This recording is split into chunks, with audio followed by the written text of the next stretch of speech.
Om Swastiastu. Selamat datang, kembali hadir dengan jika informasi di antaranya. Ribuan pemuda iringi ide betara sakti dari Pura Pererepan menuju Pura Uluwatu.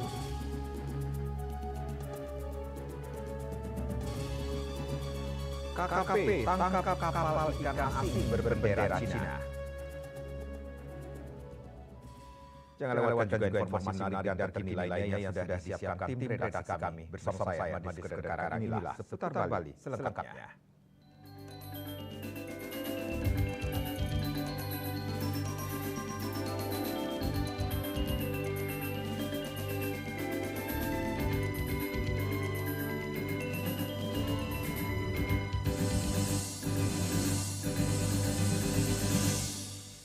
Pemirsa, rangkaian upacara Puja Wali di Pura Uluwatu dilaksanakan mulai tanggal 13 hingga 16 Mei 2025 bertepatan dengan Hari Kasih Medaksia. Puja Wali diawali dengan prosesi mundut ide betara sakti dari Pura Pererepan menuju Pura Uluwatu pada Selasa pagi 13 Mei pukul 9 WITA dengan berjalan kaki.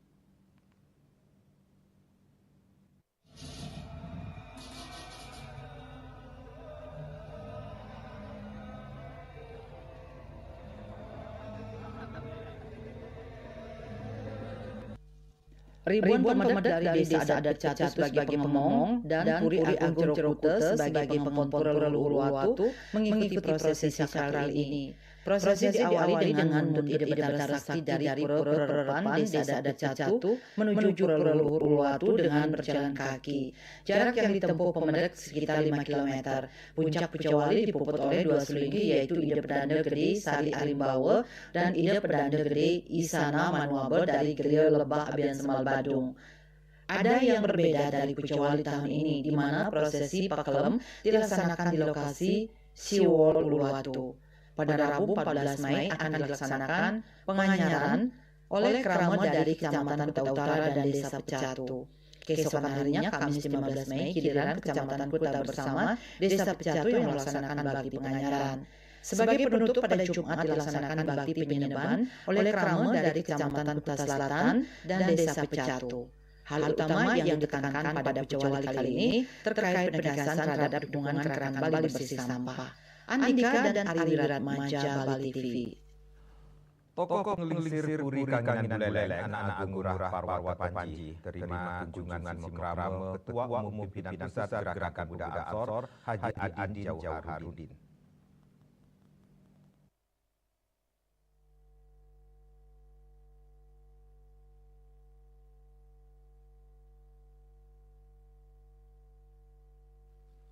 Selain menekankan pentingnya simak rama dalam mempererat ikatan persaudaraan keluarga besar Puri dengan umat Muslim, pada kesempatan tersebut juga ditegaskan penolakan Puri Kanginan Buleleng bersama Banser terhadap kehadiran ormas preman di Bali dan Buleleng khususnya. Penglincir Puri Kanginan Buleleng ini menegaskan pada pertemuan tersebut pihak Puri menyatakan menolak kehadiran preman pada ormas di Bali dan Buleleng khususnya.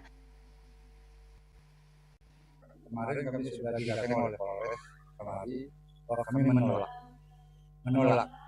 dengan preman yang berormas karena itu akan merusak tatanan adat istiadat khususnya di Buleleng dan anunya di Bali juga. Janganlah sampai merusak karena Bali Buleleng sudah punya yang namanya pengaman adat yaitu calalang. Apalagi dengan sekarang berkolaborasi dengan Banser itu akan lebih kuat nantinya.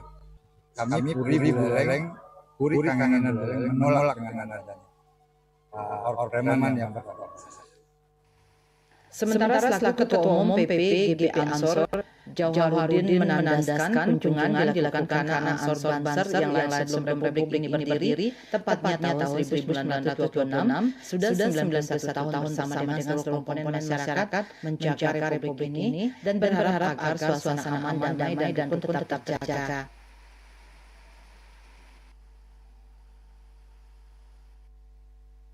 Kemudian kita menjaga Republik sama-sama dan seluruh komponen masyarakat berharap suasana rukun, damai, aman, tertib ini akan terjaga. Ia juga menegaskan Indonesia bisa utuh karena peran para leluhur dari kerajaan Nusantara yang telah mempersatukan adat istiadat, seni budaya dari berbagai ragam warna serta bahasa dalam Negara Kesatuan Republik Indonesia (NKRI) yang telah diwariskan dan dijaga. Banser dari Ansor NU juga sangat siap berkolaborasi dengan Pecalang untuk menjaga aktivitas masyarakat Hindu Bali dan Buleleng khususnya. Yasri Yuli, Bali TV. Peringatan Trisuci Waisak tahun 2569 Buddhis Era tahun ini dilaksanakan oleh segenap umat Buddha di seluruh dunia. Tahun ini Brahma Vihara Arama dikunjungi oleh Biksu Kemavirotera. Beliau adalah salah seorang biksu yang aktif memberikan wejangan kepada umat Buddha maupun siapa saja yang ingin berjalan di jalan Dhamma.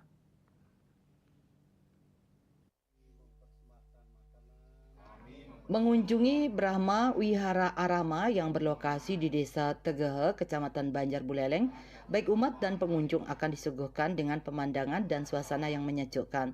Selain sebagai tempat bermeditasi, wihara juga bisa menjadi titik-titik bersuah foto yang menarik. Salah satu bangunan rumah di area wihara tampak seorang biksu atau bante yang kebetulan singgah. Dia adalah biksu Kemavirotera, biksu asal Kabupaten Tabanan yang kini mengabdikan dirinya pada ajaran Buddha. Cari kesempurnaan lokutara di atas duniawi, lokutara, tingkat-tingkat kesucian, Magapala, Sotapana, Magapala Sakadagami, Magapala Anagami, Magapala Arhata. Jadi 4 tingkat kesucian Magapala, jadi 4 pasang makhluk suci. Makhluk sucinya 4, tapi pencapaiannya berpasangan. 1 makhluk suci, 2 pasang. Magapala. Pada kesempatan tersebut pada pukul 11 siang, beberapa umat sedang menunggu biksu Kemavirotera untuk berdana bika atau menyajikan makanan kepada sang biksu. Dalam agama Buddha, istilah untuk makanan siang biksu dapat berbeda-beda tergantung pada tradisi dan bahasa yang digunakan.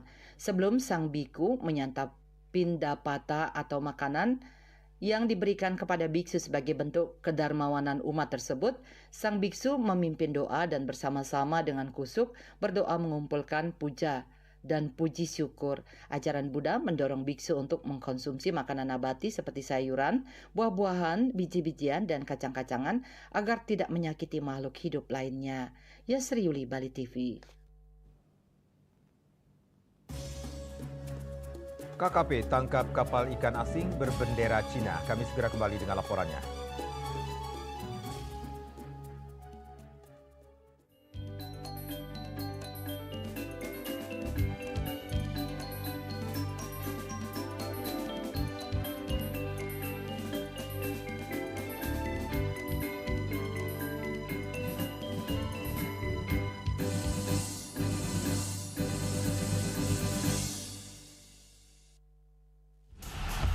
Saya Safira, kapten kesebelasan sepak bola wanita Indonesia.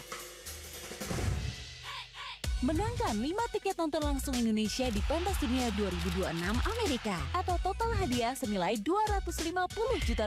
Beli 5 bungkus kopi luwak limited edition, kemudian foto kemasan beserta struk pembelian asli. Upload ke sosial media, tag @kopiluwak_official. Dukung Indonesia mengukir sejarah baru. Kopi Luwak, kopi nikmat, nyaman diminum. Emco, cat kayu dan besi. This indicate that Bali has recovered after the COVID-19 pandemic and has become the main destination for world tourists. However, Balinese menu choices are also getting richer, such as Sam-Sam Guling, Kuah Balung, and Hawar Babi.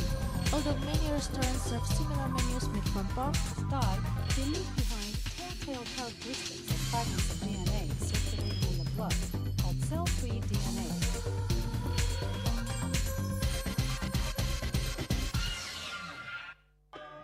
ngepat juga. Ya. Bunga 4. Tumpang alit-alit lagi papat. Ngangen sampian Pusung tulang lindung wasani nganggo bayukeun waras vertikal pop langsung personelipun 108 yang dipergunakan pada saat orang yang kena musibah di jalan kita memanggil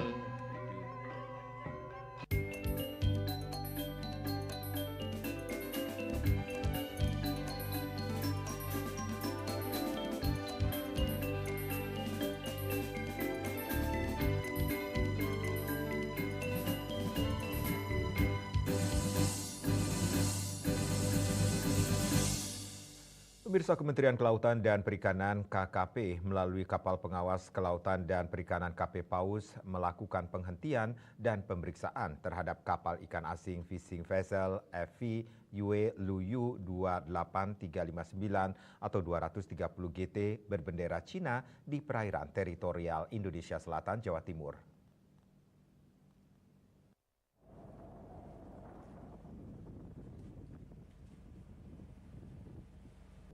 Direktur Jenderal Pengawasan Sumber Daya Kelautan dan Perikanan PSDKP Pung Nugroho Saksono atau Ipung saat konferensi pers di Pelabuhan Benoa Bali menjelaskan proses penangkapan FV Yuluyu 28359 berkebangsaan Cina diamankan berawal adanya informasi dari Pusat Pengendalian Command Center KKP yang mendeteksi pergerakan yang tidak wajar kapal Yuluyu 28359 dari Laut Lepas High Seas Samudra Hindia menuju perairan Bali. Selama beberapa hari kapal ikan tersebut melakukan pelayaran yang mencurigakan dengan berlayar di luar ketentuan yang seharusnya, yaitu di luar alur laut Kepulauan Indonesia ALKI menuju perairan Bali. Atas kecurigaan dan pergerakan kapal ikan asing tersebut, KP Paus untuk melakukan pencegahan dan melakukan penghentian dan pemeriksaan. Saat pemeriksaan di laut, kapal menggunakan bendera Cina. Selain itu, pemeriksaan dokumen di atas kapal ditemukan sertifikat kebangsaan kapal penangkap ikan, surat tanda kepemilikan kapal perikanan, surat izin penangkapan ikan, serta sertifikat keselamatan kapal penangkap ikan laut domestik yang kesemuanya diterbitkan oleh Kementerian Pertanian dan Urusan Pedesaan Cina. Selain itu, di atas kapal juga ditemukan 6 orang berkeluarga negaraan Cina. Hasil pemeriksaan juga ditemukan kondisi kapal ikan yang tidak seperti kapal pada umumnya, banyak sekat-sekat akomodasi kamar yang difungsikan untuk mengangkut orang, dan diduga kapal ikan ini diperuntukkan untuk kegiatan lainnya. Selain itu diduga kuat kapal Yuluyu 28359 juga berganti-ganti nama untuk mengelabui pantauan satelit, salah satunya dengan nama kapal FV 2508. Proses pemeriksaan lebih lanjut kapal ditarik ke Pelabuhan Benoa dan ditangani oleh Pangkalan PSDKP Benoa. Ketika dipersilahkan masuk ke sini, dia menghindar, nggak berani. Kami semakin curiga di situ, makanya kami turunkan kapal kita untuk melakukan pengejaran. Jadi titik dari mulai Bali sudah kami kejar, sampailah di selatan perairan Perigi Masusan. Ini pelanggaran wilayah pelayaran dan imigrasi sudah jelas. Untuk pelanggaran perikanannya, kami cek ke palkah, ini palkahnya sudah sama mereka dimodifikasi. Jadi palkah ikan tapi dimodifikasi, dibuat kamar-kamar yang ada kipas anginnya seperti untuk orang. Sementara itu, Kepala Pangkalan PSDKP Benoa Edi Purnomo menambahkan, setelah dilakukan pemeriksaan dan pendalaman lebih lanjut oleh tim pengawas perikanan dan penyidik pegawai negeri sipil PPNS, Perikanan Direktorat Jenderal PSDKP tidak ditemukan unsur pelanggaran di bidang perikanan, dikarenakan tidak terdapat alat penangkap ikan maupun hasil tangkapan di atas kapal. Namun di sisi lain diduga kuat adanya pelanggaran di bidang pelayaran maupun keimigrasian. Selanjutnya, Pangkalan PSDKP Benoa melakukan koordinasi dengan Direktorat Polisi Perairan dan Udara Dit Polairut Polda Bali. Rai Suantara, Bali TV. Pemirsa, pemerintah Provinsi Bali akan menjalankan program Satu Keluarga, Satu Sarjana mulai tahun 2026 mendatang. Program ini diadakan untuk meningkatkan sumber daya manusia SDM berkualitas dan berintegritas, di mana untuk saat ini program Satu Keluarga Satu Sarjana sedang dalam tahap pendataan dan dirancang secara matang oleh tim percepatan dan para rektor perguruan tinggi. Rektor Universitas Hindu Indonesia Unhi Denpasar yang sekaligus sebagai koordinator kelompok ahli pembangunan pemerintah Provinsi Bali, Profesor Imade Damriase mengatakan, dalam program Satu Keluarga Satu Sarjana, pemerintah Provinsi Bali akan memfasilitasi berupa beasiswa melalui kerjasama dengan perguruan tinggi yang ada di Bali. Program tersebut merupakan salah satu upaya pemerintah dalam meningkatkan angka partisipasi dasar pendidikan tinggi di Provinsi Bali yang saat ini masih berada di bawah 50%. Selain itu, menurut data Badan Pusat Statistik, hanya sekitar 40% masyarakat Bali yang berusia di atas 17 tahun yang mengenyam pendidikan tinggi. Dengan demikian, program Satu Keluarga Satu Sarjana memberikan dampak positif bagi masyarakat, meningkatkan akses pendidikan tinggi bagi seluruh lapisan masyarakat guna menciptakan SDM unggul dan berkualitas. Pemerintah Provinsi Bali merencanakan satu program yang namanya Satu Keluarga Satu Sarjana. Jadi pemerintah daerah Provinsi Bali memfasilitasi baik itu dalam bentuk beasiswa penuh atau sebagian dengan bekerja sama dengan berbagai pihak untuk nanti bisa mewujudkan yang pertama adalah tujuannya untuk meningkatkan angka partisipasi dasar pendidikan tinggi yang saat ini masih di kisaran 35%. Di samping itu juga data statistik menunjukkan bahwa masyarakat Bali yang berusia atau berumur di atas 17 tahun itu baru 14,5% yang mengikuti pendidikan tinggi. Jadi ini masih perlu peningkatan kompetensi melalui pendidikan. Untuk saat ini, pihaknya bersama staf ahli percepatan pembangunan pemerintah Provinsi Bali sedang dalam proses mendata keluarga yang belum memiliki sarjana di rumahnya dan merancang program tersebut bersama para rektor perguruan tinggi. Dalam pelaksanaannya akan diterapkan konsep kerjasama dengan skema agar keluarga yang kurang mampu mendapat kebijakan khusus masuk perguruan tinggi. Sukma, Bali TV. Pemirsa, dengan meningkatnya curah hujan dan kelembaban udara di Buleleng, DBD kembali menjadi ancaman. Buleleng dapat dinilai sebagai zona merah penyebaran DBD. Puluhan warga di Desa Kerobokan, Kecamatan Sawan, diketahui terjangkit DBD. Untuk itu, kelompok relawan melakukan fogging atau pengasapan di sejumlah titik untuk mencegah bertambahnya kasus.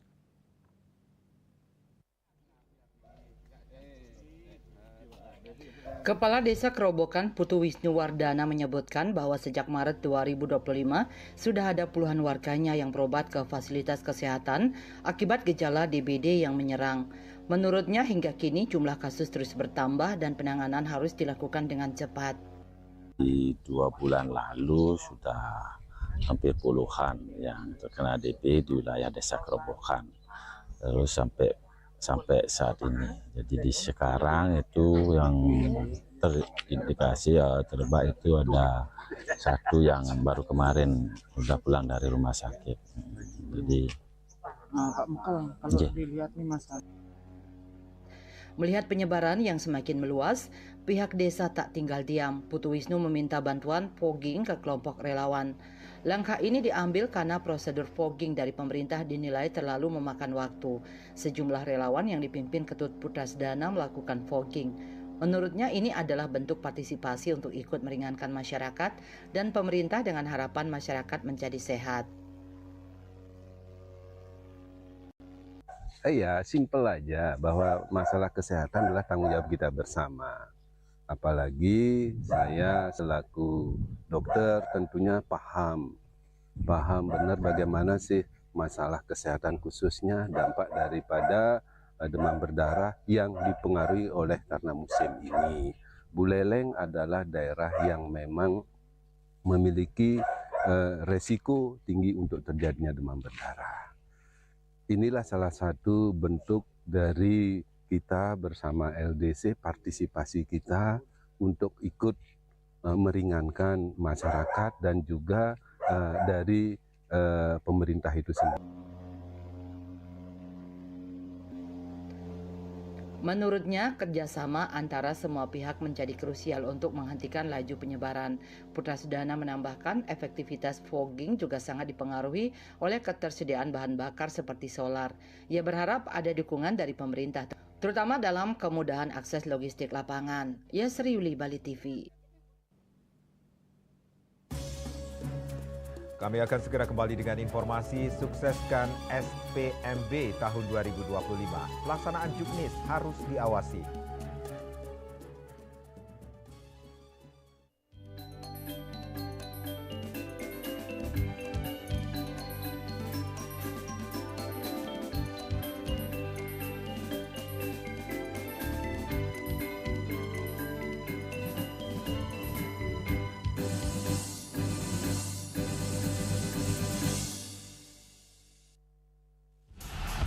Saya Safira, Kapten Kesebelasan Sepak Bola Wanita Indonesia. Menangkan 5 tiket nonton langsung Indonesia di Pentas Dunia 2026 Amerika atau total hadiah senilai 250 juta rupiah. Beli 5 bungkus kopi luwak limited edition, kemudian foto kemasan beserta struk pembelian asli. Upload ke sosial media, tag @kopiluwak_official. Dukung Indonesia mengukir sejarah baru. Kopi Luwak, kopi nikmat, nyaman diminum. Cat color dengan daya sebar yang luas, cepat kering, dilengkapi 39 pilihan warna. Kualitas dijamin terbaik. Cat color harga ekonomis.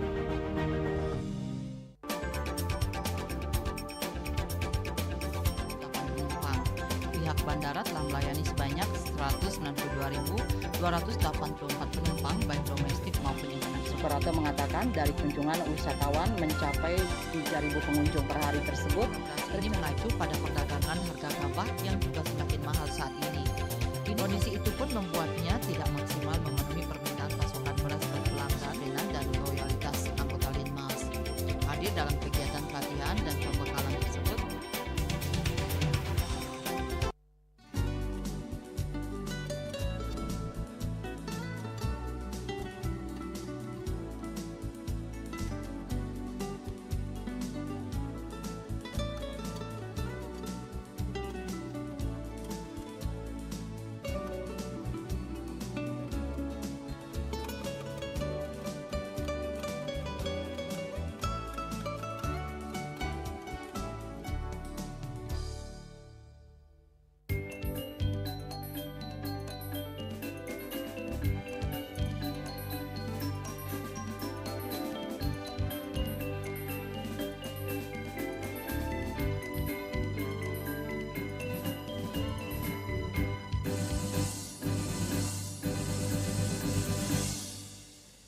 Pemirsa, penerimaan peserta didik baru atau PPDB atau yang sekarang disebut Sistem Penerimaan Murid Baru SPMB tahun ajaran 2025-2026 untuk jenjang SMA SMK akan dibuka secara online pada tanggal 30 Juni 2025 hingga 16 Juli 2025 mendatang, mulai dari pendaftaran hingga proses daftar ulang. SPMB merupakan langkah awal dalam mewujudkan pendidikan bermutu dan berkualitas. Untuk itu, segala aturan terkait SPMB harus mendapatkan pengawasan dan dilaksanakan oleh semua pihak sesuai juknis yang diberlakukan.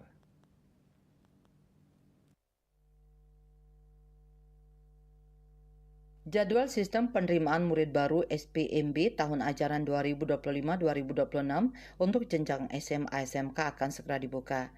Juknisnya tidak jauh berbeda dengan pelaksanaan penerimaan murid baru tahun sebelumnya. Perbedaannya terletak pada pergantian jalur penerimaan siswa, yakni dari sebelumnya jalur zonasi digantikan menjadi jalur domisili. Ketua Pengurus Perwakilan YPLP PGRI Kota Denpasar, Nengah Madiadnyana mengatakan, SPMB merupakan langkah awal dalam mewujudkan pendidikan bermutu dan berkualitas. Namun pelaksanaannya selalu menjadi perbincangan hangat dan kerap menimbulkan kekisruhan. Untuk itu, Madiadnyana berharap semua pihak menjalankan juknis yang diberlakukan sehingga SPMB tahun ini berjalan sesuai aturan, tidak ada penambahan rombel hanya karena banyak siswa yang tidak diterima di sekolah negeri. PPDB ini adalah merupakan masalah penting bagi sekolah, terutama sekolah swasta. Karena PPDB itu, sekolah itu akan bisa kita nyatakan berhasil ke depannya apabila bisa merekrut siswa lebih banyak atau sesuai dengan harapan. Nah, di dalam PPDB setiap tahunnya pasti ada yang disebut dengan pergerakan-pergerakan, ya, pergerakan-pergerakan karena masyarakat itu masih berpikir untuk sekolah negeri atau kita sebut dengan sekolah negeri minded itu. Jadi dan saya sih tetap mengharap di dalam PPDB ini supaya berjalan sesuai dengan aturan. Ya, semua harus mematuhi aturan. Kalau sudah seperti itu, saya yakin PPDB atau SPMB ini akan bisa berjalan secara kondusif dan akan menyenangkan semua pihak, terutama sekali adalah sekolah-sekolah swasta. Dalam SPMB tahun ini, Madiadjana mengajak para orang tua maupun calon peserta didik baru untuk tidak memiliki mindset negeri minded, namun harus memperhatikan kualitas sekolah, fasilitas maupun manajemen sekolah yang akan dipilih. Mengingat masih banyak sekolah swasta yang memiliki mutu dan kualitas pendidikan yang tidak kalah bagus dengan sekolah negeri. Diharapkan pula SPMB tahun ini tetap mengikuti juknis dan ada pengawasan dalam pelaksanaannya. Sukma, Bali TV. Kesehatan mental dan pencegahan kasus bullying atau perundungan merupakan dua isu yang saling terkait dan memegang peranan penting dalam kehidupan siswa di lingkungan sekolah. Pentingnya kesehatan mental bagi siswa merupakan strategi pencegahan bullying yang efektif.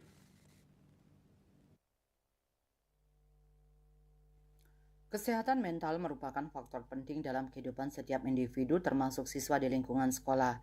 Kesehatan mental yang baik memungkinkan siswa untuk belajar, berinteraksi secara positif dengan orang lain, dan mengatasi tantangan kehidupan sehari-hari.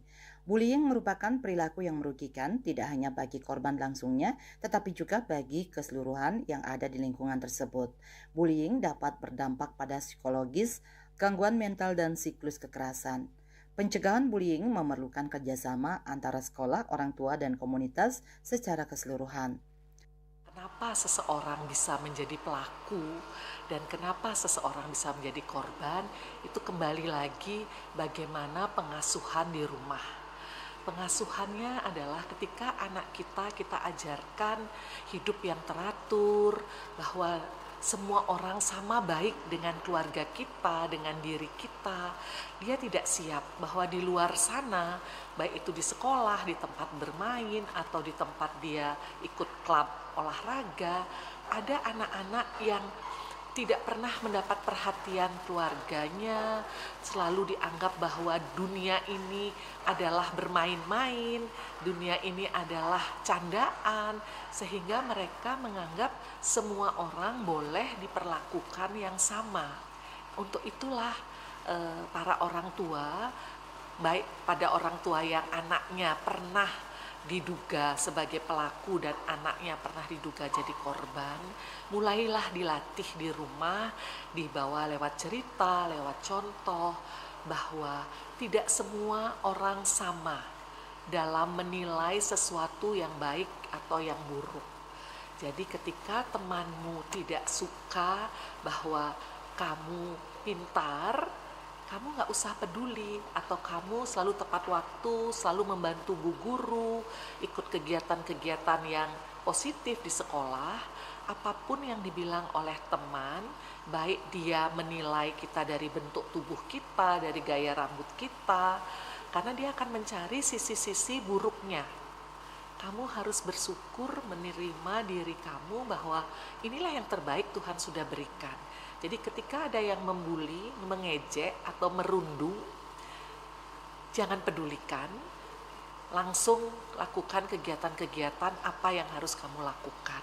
Jangan pernah keluarkan tangis di depan mereka, karena mereka pelaku akan merasa berbahagia, akan merasa senang. Kesehatan mental dan pencegahan bullying adalah dua aspek yang sangat penting dalam menciptakan lingkungan yang aman dan inklusif. Dengan memprioritaskan kesehatan mental dan menerapkan strategi pencegahan bullying yang efektif, dapat berperan dalam membentuk generasi yang kuat secara emosional dan mencegah terjadinya kekerasan. Devi dan Ekayana, Bali TV. Permasalahan hukum di tingkat desa kerap kali bersinggungan dengan kehidupan sosial masyarakat yang erat dengan nilai-nilai kekeluargaan dan adat. Pendekatan musyawarah menjadi salah satu solusi yang efektif dan bijaksana. Musyawarah tidak hanya menjadi jalan penyelesaian masalah tetapi juga menjaga keharmonisan antar warga tanpa harus melalui proses hukum. Di banyak desa dan desa adat, musyawarah telah menjadi bagian dari budaya. Ketika terjadi perselisihan baik antar individu maupun kelompok perangkat desa, tokoh adat dan tokoh masyarakat duduk bersama untuk mendengarkan, menengahi, dan mencapai mufakat. Proses ini mengedepankan asas keadilan restoratif, yakni memulihkan hubungan sosial, bukan sekedar memberi sanksi. Musyawarah juga memungkinkan penyelesaian yang lebih cepat, hemat biaya, dan berlandaskan pada nilai lokal yang dipahami bersama.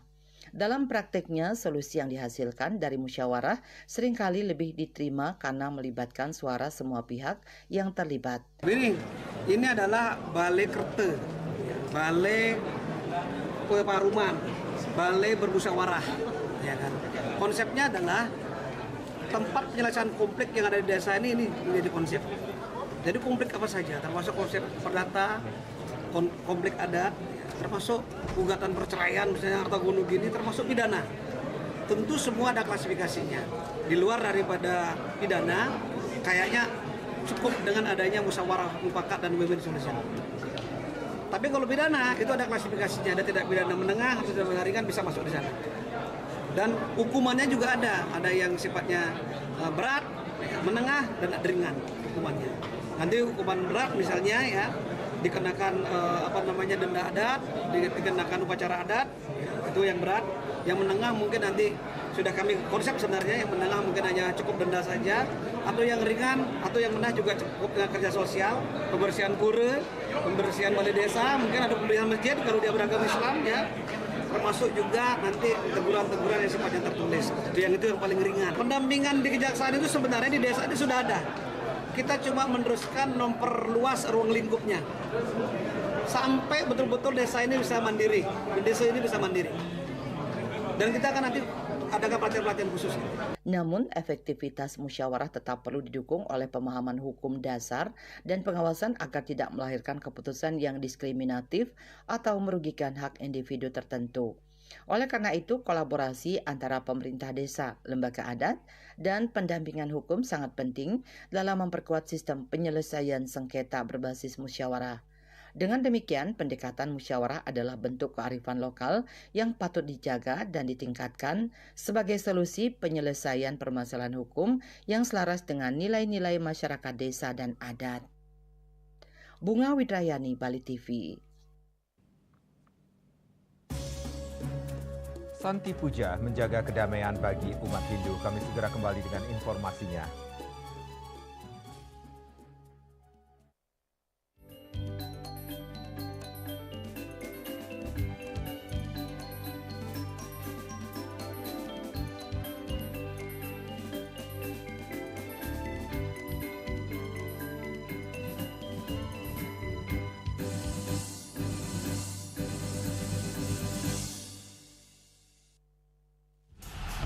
Saya Safira, Kapten Kesebelasan Sepak Bola Wanita Indonesia. Menangkan 5 tiket nonton langsung Indonesia di Pentas Dunia 2026 Amerika atau total hadiah senilai 250 juta rupiah. Beli 5 bungkus kopi luwak limited edition, kemudian foto kemasan beserta struk pembelian asli. Upload ke sosial media, tag @kopiluwak_official. Dukung Indonesia mengukir sejarah baru. Kopi Luwak, kopi nikmat, nyaman diminum. Anak kesayangan lagi sekolah di luar negeri, tiba-tiba nelpon minta uang buat kebutuhan sekolahnya. Atau punya keluarga yang sedang kerja di luar negeri dan ingin transfer uang. Atau ada transaksi bisnis dengan pengusaha di luar negeri.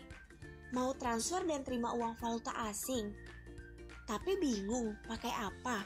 Gak usah panik, ada Bali Dwipa Remittance. Apa itu Bali Dwipa Remittance? Yaitu sebuah layanan transfer valuta asing dari Bank BPD Bali. Dengan Bali Dwipa Remittance, kita bisa menerima uang dari luar negeri maupun mengirim ke luar negeri dengan mudah. Jadi, tidak perlu khawatir lagi ketika ingin transaksi dengan valuta asing.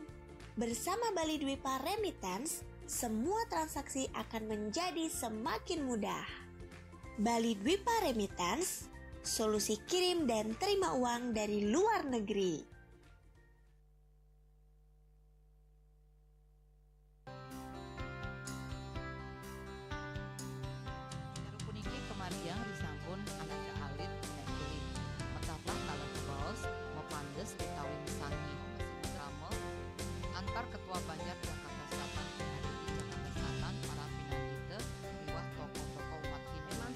miwah penyarengan kerama istri saha anggen TPS Cangin Purikau wenten taler 6 TPS tani kaayahin oleh kerama istri inggian ring TPS 6.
Pemirsa, dalam rangka menyambut Pujawali ke-27 Pura Agung Taman Sari Halim Perdana Kusuma Jakarta pada 12 Mei 2025 bertepatan dengan Purnama Sasih Jesta, Panitia Pujawali menggelar Santi Puja yang diikuti Pinandita Jakarta, Bogor, dan Banten.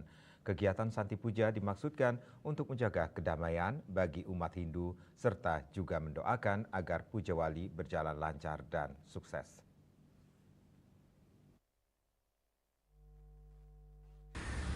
Bertempat di Pura Agung Taman Sari Halim Perdana Kusuma Jakarta, serta dalam menyambut Pujawali yang ke-27 Pura Agung Taman Sari Halim Perdana Kusuma Jakarta yang jatuh di tanggal 12 Mei 2025, Purnama Sasi Jesta, Panitia Pujawali menggelar kegiatan Santi Puja yang diikuti Pinandita Jakarta, Bogor, dan Banten. Kegiatan Santi Puja dimaksudkan untuk menjaga kedamaian bagi umat Hindu serta juga mendoakan agar Pujawali berjalan lancar dan sukses. Santi Puja dirangkai dengan bersembahyang Trisandia bersama, lalu Muspa, melantunkan doa-doa suci mantra Gayatri sebanyak 33 kali, serta Murwa Daksina sebanyak 3 kali. Santi Puja bagi umat Hindu memiliki makna yang mendalam, yaitu memohon kedamaian, keselamatan dan berkah dari Tuhan, serta menciptakan suasana yang harmonis di antara sesama dan alam semesta. Ini tujuannya adalah untuk menjaga kedamaian, sehingga kegiatan kita acara Pujawali berjalan lancar, Betari Sedisi dan Indon. Puja ini Astotari, Ide Betari dari Pura Besakih, Ide Betari dari Pura Dalam Pen, Ide Betari dari Pura Senduro Lumajang, dan Pura Dalam Purna Praline Depok sudah rauh menghadiri itu kita, mudah-mudahan kita dapat anugerah dari Ide Sang Maha Kuasa. Dari Jakarta, Juli Suharto dan Ketut Sumadiasa melaporkan. Ratusan Pinandita dari berbagai wilayah Jakarta, Bogor, dan Banten mengikuti kegiatan Santi Puja sambut Pujawali ketiga Pura Agung Satya Buana Jonggol, Jawa Barat. Santi Puja melantunkan doa-doa suci ke hadapan Tuhan Yang Maha Esa agar Pujawali berjalan lancar dan sukses.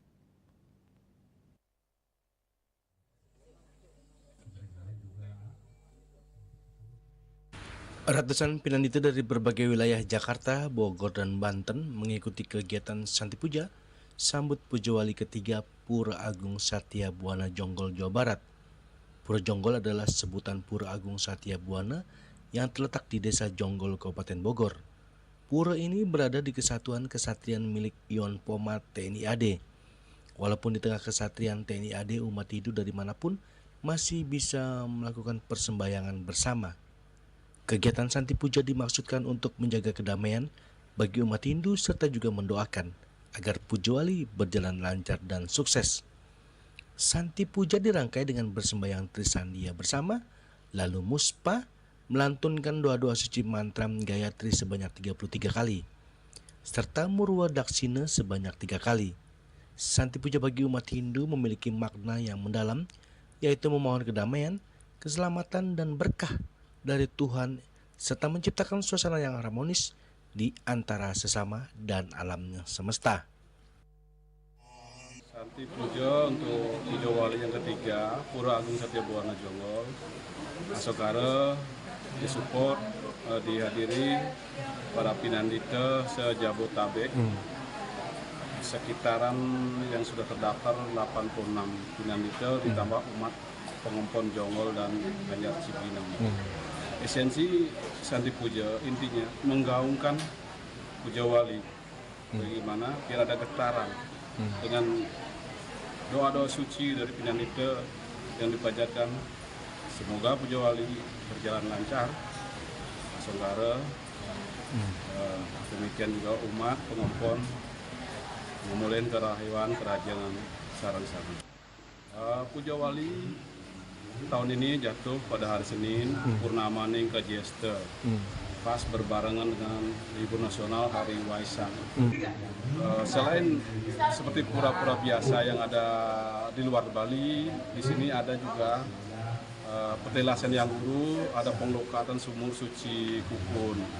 Demikian sudah mungkin Sumatera, Sulawesi, dari Bali pun sudah banyak yang mulai tampil berbakti melukat ke sumur suci gitu sebagai tambahan. Dari Jonggol, Jawa Barat, Juli Suharta dan Ketut Sumadiase melaporkan.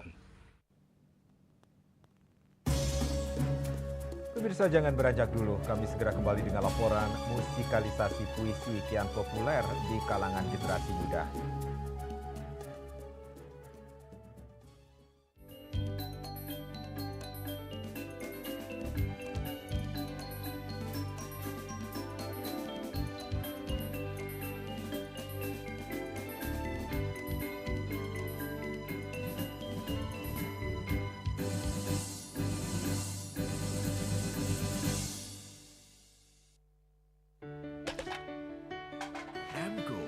Cat kayu dan besi.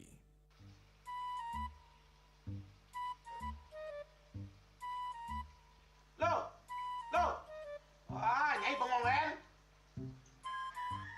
Oh, ake ngerti be, amun seorang perempuan, seorang istri melamun, isi dompetnya pasti KTP, oke?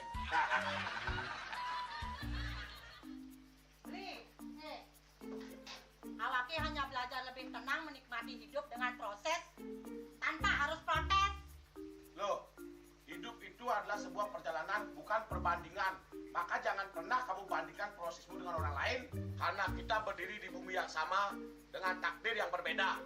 Oh, ini bertakdir awake nganten gak beli, saya proses tapi stres. Wah, mulai aku nyai, pede ya nyai. Ini pijit tangan lu, sakit lagi awak-awake. Apa? Mau pijat keko? Oh, mau pijat. Bawayan kayak dirungi, matajan, metuakan. Jadi subane gelam kekene awake nih makata lo, awake nih makata. Awake sing kodak, awake sing idawak kenjar, sing idang mijat. Loh, beli pergi karena tugas, pulang demi beras. Lelah itu wajar, tapi menyerah bukanlah jalan keluar. Semangat kone ngopi, kone ngama, wakilnya berceramah, jadi kayak presiden. Cuma sebelum lagi sih, kita nggak pakai.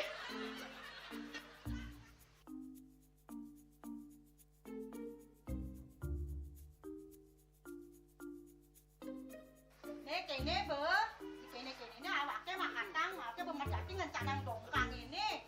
Oh, kadang timpalnya jadi makatang. Nyadap ke saya dirundungi wayan. Ini, ayo kemarin jangan bicaranya nih lo. Ini siap bicetan awaknya jangan beli, langise ane jangan. Wah, si lagi sini ada ngorek tempe semangatnya kangon. Melang saya beli ngomong, ini madan minyak gana pati. Aduh, sudah lo, besoknya beli lo. Pemelan nih. Pemelan, jangan nggak dikasat lagi sini. Apa dikasat lagi sini lo? Coba tinggalin. Ini di HP ini nak ada beli. Nak liu khasiatnya nih beli waktu nak nganggon minyak gana pati ada nih beli meringankan apa ada nih kaki terkilir, keseleyor, emate, pegelinu, pila, kesemutan, bangcang sakit pokoknya menggenap khasiatnya nih. Nih, mana gijil? Ini kesana konang panaki, awaknya saya ketak konang. Jadi awaknya bersehat. Ini awaknya kita nyai di kamar ini. Apa asingnya? Asingnya nyai, awaknya bersegar di kakak lain nyai. Beli. Baik.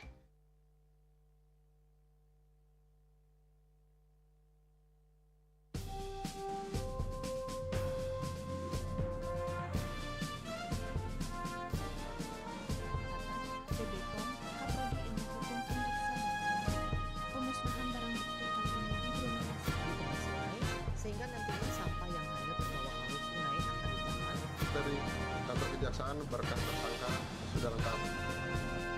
Kami sampaikan bahwa dari 4 tersangka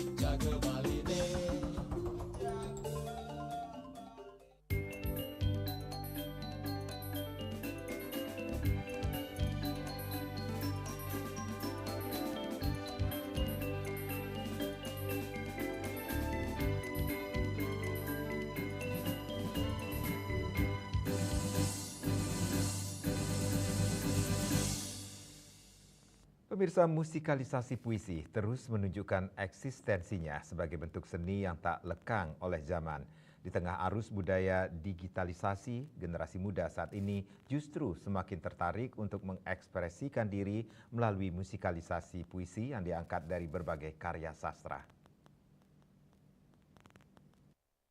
Fenomena ini terlihat dari banyaknya penampilan musikalisasi puisi yang digelar oleh siswa sekolah, mahasiswa, hingga komunitas seni. Tak hanya ditampilkan pada panggung-panggung lokal, namun musikalisasi puisi juga diekspresikan melalui media sosial, di mana karya-karya sastra yang dilantunkan dengan musik ini dapat dinikmati oleh berbagai kalangan. Musikalisasi puisi menjadi cara bagi generasi muda saat ini untuk mengekspresikan diri lewat puisi yang dipadu-padankan dengan musik sehingga melahirkan sebuah pertunjukan yang dikemas dengan apik. Hal ini didukung oleh kemajuan teknologi digital sehingga siapapun dapat menciptakan sebuah karya musikalisasi puisi. Puisi-puisi karya sastrawan besar seperti Chairil Anwar, Supardi Djoko Damono, hingga penyair muda saat ini dibacakan dengan iringan gitar akustik, musik elektronik, hingga lo-fi beat yang digemari remaja masa kini. Semoga melalui ajang musikalisasi puisi ini bisa menjadi wadah dan juga proses kreatif kedepannya supaya bisa teman-teman itu berkarya dan juga bisa memanfaatkan teknologi di era digital dan globalisasi. Popularitas musikalisasi puisi mencerminkan kebangkitan minat generasi muda terhadap dunia sastra. Dengan berkembangnya kreativitas dan kemudahan akses teknologi, musikalisasi puisi terbukti bukan sekedar tren sesaat, melainkan medium yang efektif untuk mempertemukan estetika sastra dan kepekaan musikal generasi muda masa kini. Bunga Widrayani, Bali TV. Pemirsa, dalam rangka memperingati HUT ke-37 WHDI, keluarga besar WHDI Pusat menggelar Simokrama Dharmika untuk meningkatkan peran Dharmika di Rumah Dharma di Pura Mustika Dharma Cijantung, Jakarta Timur. Peran Dharmika di Rumah Dharma sangatlah penting di dalam keluarga. Seorang Dharmika dituntut untuk selalu menjalankan ajaran suci agama Hindu.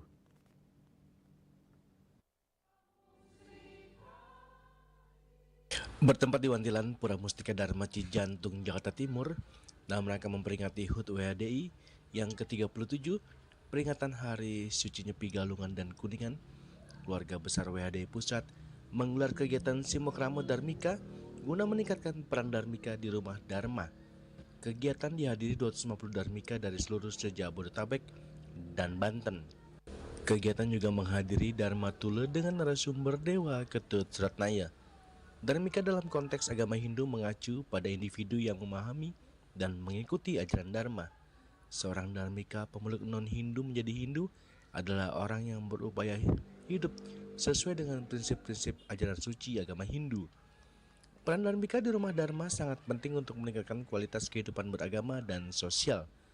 Dharmika yang berarti keluarga menjalankan ajaran agama Hindu dengan berbagai cara seperti memperkuat komitmen, membangun hubungan baik serta dapat mendidik anak-anaknya menjadi anak yang suputra. Sebenarnya dia akan dilaksanakan ada puncak acara di Jogja tanggal 15 Februari. Tetapi karena juga kesulitan dalam hal dengan narasumber, waktunya tidak pas, maka terpaksa ditunda, harus bisa dilaksanakan hari ini.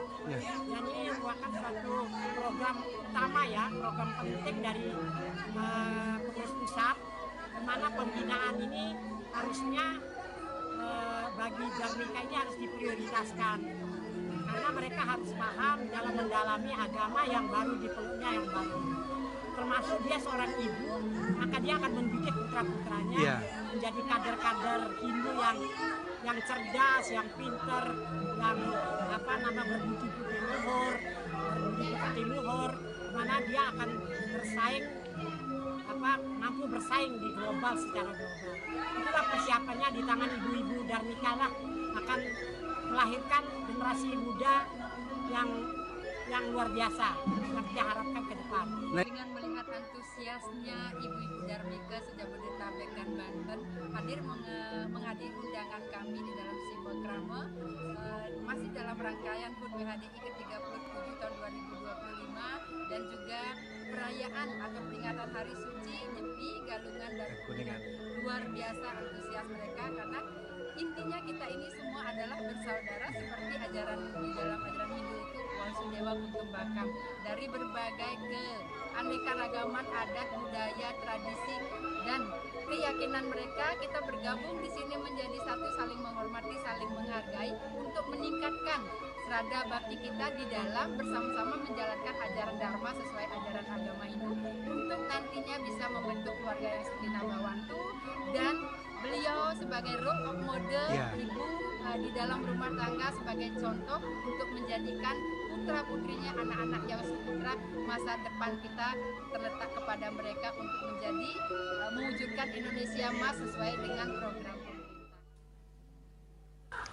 Sementara itu, seorang Darmika yang juga anggota WHDI Jakarta Barat, Farida, mengatakan akan selalu tetap di jalan Dharma, yakin memeluk agama Hindu, dan selalu eling terhadap leluhur. Dari mulai saya jatuh hati ke Hindu, dari mulai pada saat menikah sampai dengan saya nanti sampai mati akan menjaga Hindu saya sampai ke keturunan saya. Semoga Tuhan leluhur membimbing saya dan anak-anak saya nantinya. Dan setelah ngikutin dengan masuk ke WHDI, semakin banyak ilmu yang saya dapat tentang kehidupan yang awalnya dari saya sendiri sekarang. Saya banyak belajar ilmu-ilmu yang sebelumnya saya tidak dapatkan. Tapi setelah mengikuti WHDI, banyak teman, saudara, jadi semakin ilmu kita semakin bertambah lagi, wawasan semakin bertambah lagi. Dari Jakarta, Julius Suharto dan Ketut Sumadiasa melaporkan. Dan kini kami sampaikan informasi perakiran cuaca untuk kabupaten kota di Bali berlaku besok.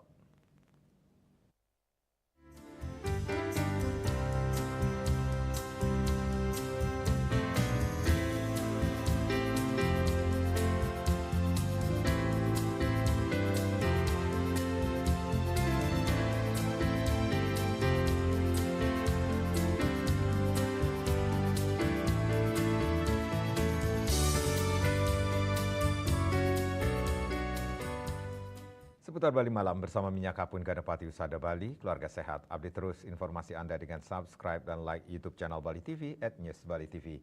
Mewakili redaksi yang bertugas, saya Madi Sukadan Karang pamit undur. Selamat malam, sampai jumpa. Om Santi Santi Santi Om.